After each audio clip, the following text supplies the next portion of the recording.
I walked down past the old Paradise where Tesco's now stands. I saw Gregory's girl there. Funny that, sitting in the back of a taxi heading into Caracas a few weeks ago, I thought of Andy and Charlie, the two gormless boys who tried to hitchhike to the Venezuelan capital because they've heard there are 8 women to every man. I was tired, hungover, dehydrated, and anxious to reach my hotel for some shut-eye before the translation seminar in the morning. 2 ghostly Venezuelan kids appeared on the top of a flyover. They were waving a placard with Cumbernauld written on it. I must have dozed off. During my short stay, the only offers I got were from whores of all ages and sexes around my hotel in Sabana Grande. There were more women on the streets than men or children, just. Sorry to disappoint you, Andy. It's not how you imagined. Missing, starring Jack Lemmon, another film with a South American connection, went over my head back then. However, Charles Horman's words to his wife come to mind now.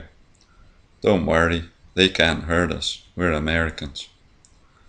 Costa Gavras' film focuses on Charles Horman and Frank Teruggi, 2 victims of Pinochet's coup. Football stadiums and theatres of war were never far from proceedings. I saw War Games as well, shortly before the Paradise closed down. It was the same summer that Platini's free kick squirmed under Arconada's body in the European Championship final in Paris. The threat of nuclear war loomed large over our lives. On the way out of the cinema, I half expected to be enveloped in a mushroom cloud at any minute. We were mere particles of the nuclear generation. Friday night, relaxation time.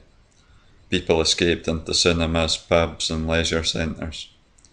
So what if there was going to be a nuclear war? Might as well get wasted and try to get a ride ASAP, because life is short. My mates speculated about what they'd do if there was a 4-minute warning. Grab the nearest Dee Hepburn, Debbie Harry or Daisy Duke was the typical reply. I preferred Claire Grogan. Singer and actress rolled into one. On Panorama one evening, the reporter said the odds on a nuclear war in the 80s had been reduced to 10 to 1. It was worrying that people over the pond had been daft enough to vote in a Hollywood actor ahead of a peanut farmer, but surely no one would place such a bet.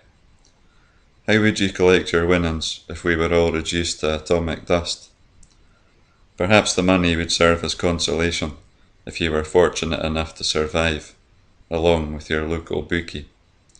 Yet, when war came, it was conventional, and 8,000 miles away in the South Atlantic.